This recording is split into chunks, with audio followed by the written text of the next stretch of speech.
to the channel. I've been reading so much ever since I moved into my new place, and I'm just so excited about it, and so I thought I should do a reading vlog. I haven't done one in a really long time, and I used to really enjoy making those, and they're like fun videos to watch back on. It's just a good time. Recently, I've been reading 2 books at the same time. Recently, the ones that I've read were Eleanor Oliphant is Completely Fine, which was amazing. I thought the characters were so lovable. Like, I just fell completely and utterly in love. And then physically, I finished The House in the Cerulean Sea. Wow, that is 100% one of my new all-time favorite books. I can't stop thinking about it. I was a sobbing mess throughout the entire book. You want to know more about my in-depth thoughts about all of these books? I will be wrapping up everything that I read at the end of the year. Anyways, the whole point of this video is the books that I'm going to be reading now. Number 1, I'll be reading 6 Crimson Cranes by Elizabeth Lim. I've got it on my iPad. I am super excited about it because I've heard only amazing things. I'm really craving fantasy right now, and the last couple of YA fantasies that I've read have not been great for me. And so I'm hoping that 6 Crimson Cranes will prove to me that, you know, the YA fantasy genre is still for me. As per usual, I'm going in fairly blind, but here is what I do know about the story. It is about a princess who has secret magical powers. One day, she loses controls of her powers and she is found out by her stepmom. Now, her stepmom banishes her and also turns her 6 brothers into cranes. What? And I've heard there's dragons. Dragons! Then on audiobook, I'm going to be reading Magic Lessons by, hold on, Alice Hoffman. Yes, I thought I should read something a little more spooky as well. So yeah, Magic Lessons by Alice Hoffman is the prequel to Practical Magic. I never read the book Practical Magic, but the movie, Sandra Bullock, Nicole Kidman being witchy together. It's a great movie, very aesthetically pleasing. In Practical Magic, the whole thing in the story is that every person that falls in love with Sandra Bullock or Nicole Kidman, every person that falls in love with Sandra Bullock or Nicole Kidman is cursed to die. Magic Lessons takes place centuries before that, I think in the 1600s, and it's sort of the story of how that curse came to be in this family. I'm guessing it's like a witchy story about love, like a historical fiction type of fantasy witchy thing. I don't know, it sounds great, right? It just sounds perfect for the time of year. So yeah, without further ado, I would suggest you grab a drink and let's read.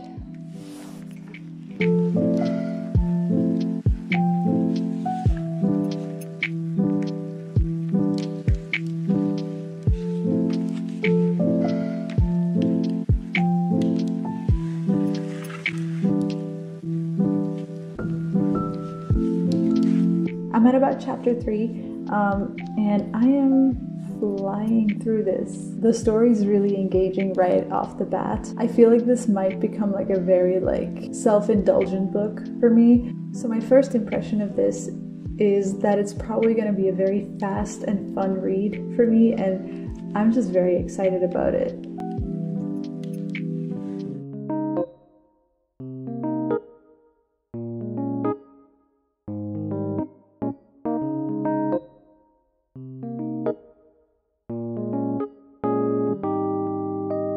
I'm seriously enjoying this so much. I'm at chapter 8. I feel like I'm pretty much through the first act. Stuff's just gone down, and I feel like now the bulk of the story is really gonna start. I love how fast-paced it is. It gets to the point quickly, which is nice for a change. I also love all the character dynamics. They're not the most original, but they're very fun. You can just imagine yourself being this princess, having all these brothers and befriending dragons, and it's just a good time. I find everything very visually stimulating. I feel like I'm there, and it's all beautiful and colorful, and it's just nice.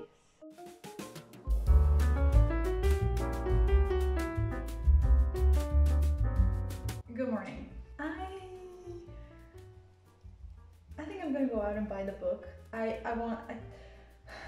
The physical copy is so pretty, the cover is so beautiful and pastel, and I saw that my local bookshop had it and I want it. Now that I've read like some of the book and I really like it, I'm like, I'm probably gonna like the whole thing, right? So I think it's fair for me to buy the book. Let's go buy the book.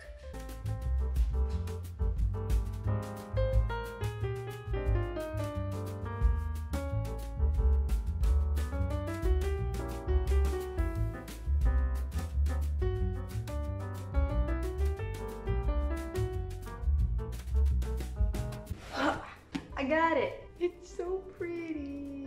I was planning to get like the big hardcover version because that's the one I saw the first time I went, but that one's like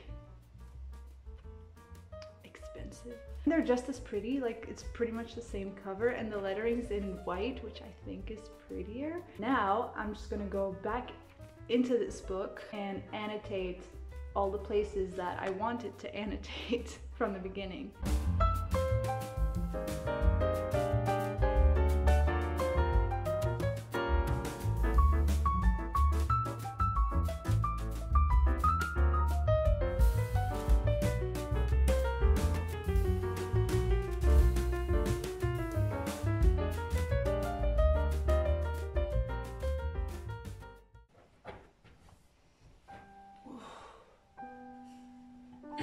Hi, I have an update. I am here. This might get messy. I have soup in a mug. Let's talk about magic lessons. We're basically following this woman named Maria, who was a foundling, I think. She doesn't know her parents, but she was taken in by this really nice lady, and this lady has always been teaching her, you know, the witchy things. And it's very much like cozy cottage core witchy vibes right now, where it's like people are coming to this older lady's house and she has remedies for them for all kinds of ailments. Maria is just kind of learning from her, but I do believe Maria is the main character, so I think we're gonna watch her grow up and see what becomes of her. It's really atmospheric and it's really like putting you in the witchy mood. I love how the author actually puts spells and potion ingredients like in the book. It'll be like, if you want to forget a past lover, burn a white candle during a full moon or something like that. That's very inaccurate, don't take my advice, but it's stuff like that. They'll put stuff like that in, and I really enjoy that. What I'm not enjoying so much is I guess it's the writing style. I'm only a couple hours in, but the way it's written feels very distant. I feel like I'm not getting to know any of the characters because the writing is very much like, and then this happened, and then this happened. I feel like there's no time for me to really connect, but this might change.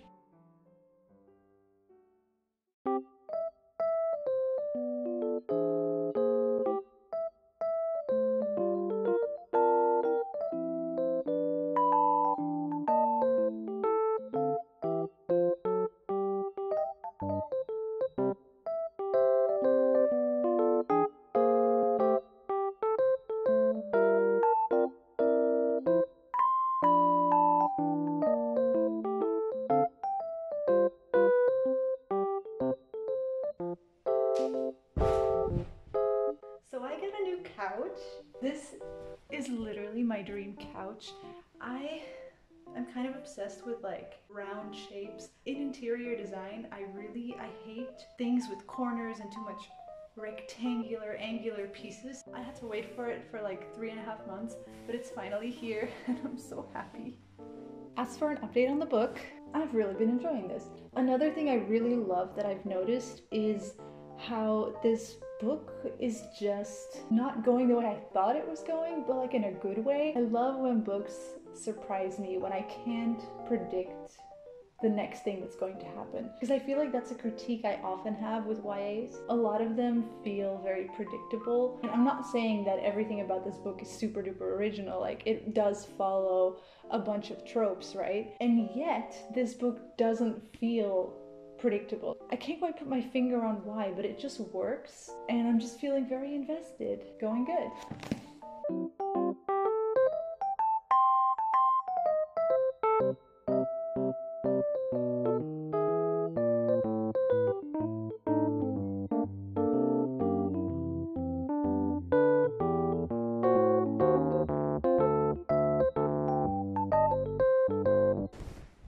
I just got completely rained on. I haven't been reading that much, but I have been listening to my audiobook on my commute. I'm pretty far into it at this point. I am not really enjoying it. It's not terrible. I still really like the atmosphere of it, and I like the way it draws from like real historic events, but man, the main character just like annoys me so much. Like, she makes the dumbest decisions throughout this book, like constantly. Her whole thing, and I'm not spoiling anything, right? But like the whole vibe of the book is how like love is dangerous and bad. Our main character Maria learns this throughout the book because a lot of bad things happen to her related to love, but like all of these things happen because of her stupid decisions. Like she could have avoided all of these things, and I don't know, like I just don't really like her. It's also a very repetitive book. Like the writing is very repetitive. It's constantly repeating the point, like really like constantly repeating the same point. Also, it over-explains itself a lot. Like it's over-explaining what is happening, what characters are feeling, what we as a reader are supposed to feel. Like it's just, it explains everything and it drives the point home a little bit too much for me. So yeah, I'm finding myself to be a little bit annoyed, but I'm keeping it going just because, like, you know, the vibes are still like really witchy, and I still really like all the potion recipes and spell work and stuff. Like that's just like, I just think that's really cool. And like I'm almost there. I think I have like 2 chapters to go. So yeah.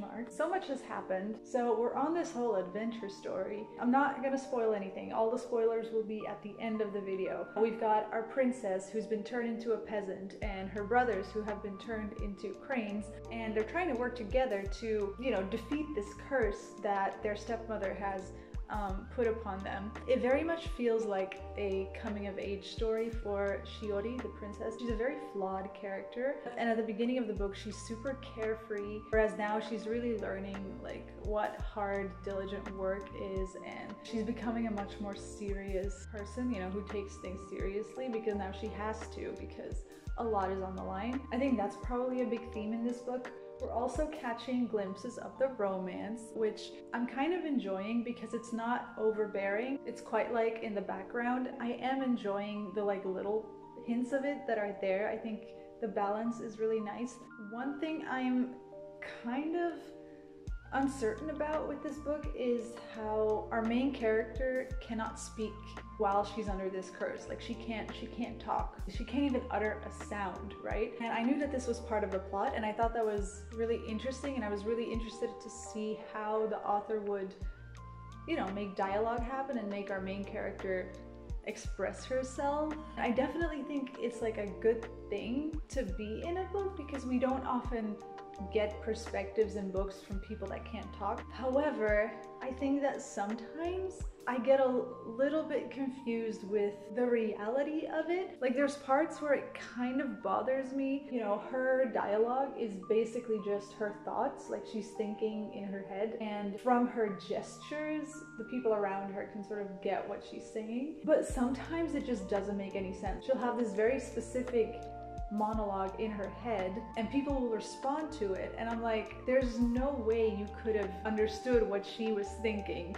with gestures alone, you know? So I'm like a little bit confused with where the lines of reality lie. I don't know, maybe it's just me being like, well, it's not realistic and maybe I'm supposed to just let it go and just go with it, but How does that work? How does it work? I'm also hoping that the last 200 pages are gonna have more dragons because I'm obsessed with all the parts where there's dragons, but that's just me.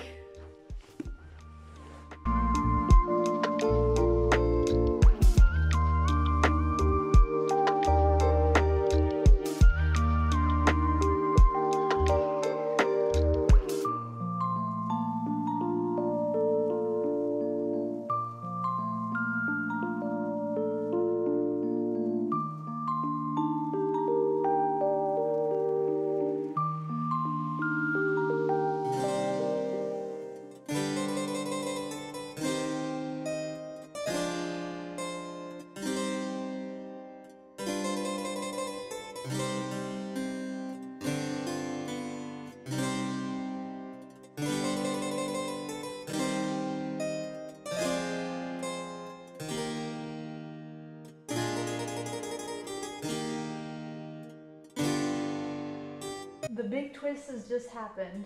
I partially saw it coming, but also partially didn't see it coming. So much more was revealed than I thought. Oh no! Wow. I am very happy with this plot twist.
So, I just finished it. I just couldn't stop reading. After the like 375 page mark, stuff just started going down and I just had to keep reading. Basically, I can't wait to get my hands on the second book. The ending got me so excited. Knowing what the second book is gonna be about, I'm just like, I need it now. Yeah, if I had to rate this, I would give it like a 4 out of 5. It was really whimsical in a way, and it takes from actual fairy tales. So it felt very fairy tale-esque, which I'm really into. It was really exciting, like constantly stuff was happening, but it wasn't too action heavy either. I thought the characters were likable. I loved the character arc that our main character went through. I liked the love interest. I'm excited about what might happen in the sequel. In the romance department, it was good.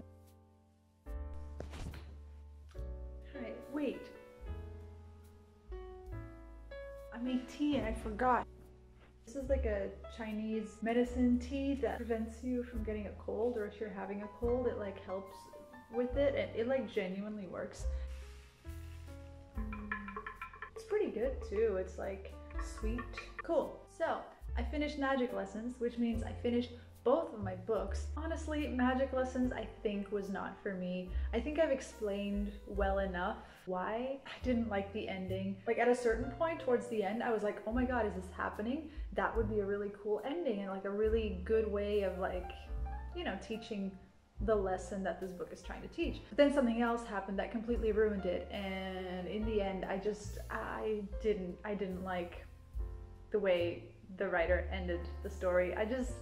No, I'm the type of person, like I like a bittersweet ending, and like I thought there just wasn't enough bitterness, you know what I'm saying? I do really like how this book really sets up the story of practical magic. I do think it's a really cool lead-up story to practical magic, and I do like the world that it takes place in and like all the magic surrounding that, but I don't know, man. I don't think I'll be reading any of her other works. But you know, to each their own, like, it wasn't the worst thing I've ever read or anything, so it's fine.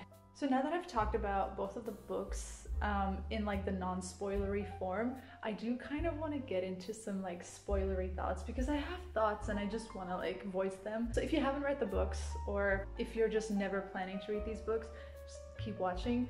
Other than that, goodbye, see you in the next video, I guess. Yeah. Okay, I'm far enough into the book that I feel like I can say some of my theories. I've had a feeling ever since the beginning of the book that Daikama, she is supposed to be the evil stepmom, but I feel like she's not evil. I feel like there's a reason she's doing all this, and I feel like she's actually trying to protect them or something. I don't know. Also, I'm suspicious of, what's her name? Zairena. The fact that she's constantly holding a fan in front of her face, like she's trying to hide something, right? I think Zairena might be Daikama, like in a different form, and like she's hiding snake qualities under there or something. I don't know. I don't trust her, and I feel like they have something to do with one another. Also, I just want to say I really like Takan as a character. I love a soft boy. I mean, he's not a soft boy, but he is, because he's like a warrior, but like he likes drawing and poetry, and I just think that's sweet. And I think he is a good match for Shiori because, I don't know, I think they balance each other out pretty well. Although I have to say, I feel like she and the dragon have been flirting a little bit as well. I've noticed it, and I'm into that too. I personally would go for the dragon. I mean the dragon, but in his human form, okay? Not the dragon, but like human form. I just read the part with the flashback of like when Takan met Shiori for the first time when they were kids, and how like he wrote her letters. He's so romantic, that kind of stuff. Sometimes when it's too sappy, I don't like it, but I feel so bad for Takan. Aha! Proof that I was right about Daikama. On page 336, she says, in a flashback, when Shiori says to her, "You're the only snake I like, stepmother," she says, "One day you won't say that. One day you'll despise me." What is up with her? She was raised by snakes, she also said. I think she might actually be a snake, or maybe she's cursed. Maybe she used to be a human, but then as a child she was cursed to be a snake woman. I don't know, I have questions. Okay, so Zairena was not Daikama, two separate people, but Daikama was actually a good guy. I knew it. So Shiori is like the chosen one. She is Kiyata's blood sake, so she's the only one that can like control the demons or like set the demons free, and that's not a good thing, so she has to die. The whole thing they've been working towards is basically like canceled. Like, we can't do that anymore. And the worst part of all, Zairena is the one that's been poisoning Meguri. That's so mean. Oh yeah. Oh my god, I forgot. She's Gia. Gia? She's a shapeshifter. She's changed. She's not actually Zairena, right? I keep calling. That's not really her. She is. So much has just happened.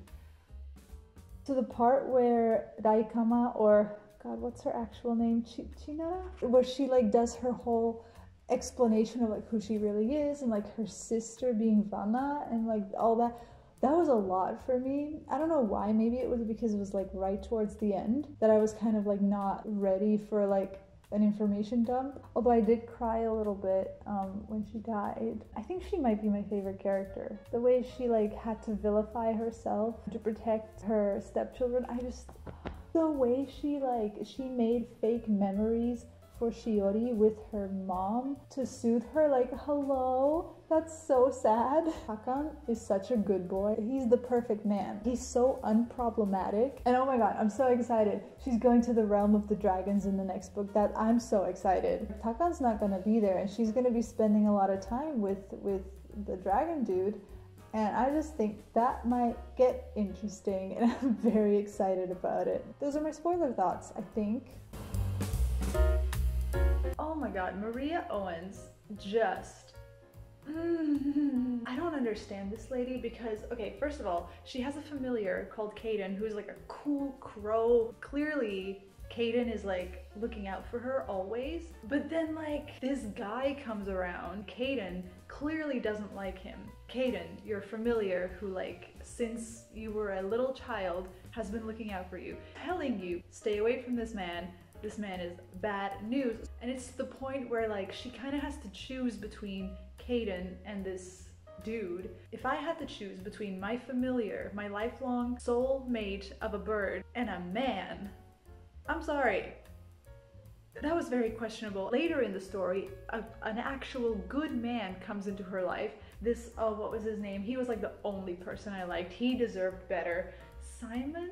No, Samuel Diaz. He's this lovely dude who loves to tell stories and he's just great. But Maria's like, nope. Even though we clearly are meant for each other and we have such a good time together and we genuinely vibe really well, can't be with you because love, I don't do love. Even though I did love that one time with that guy who was a total jackass.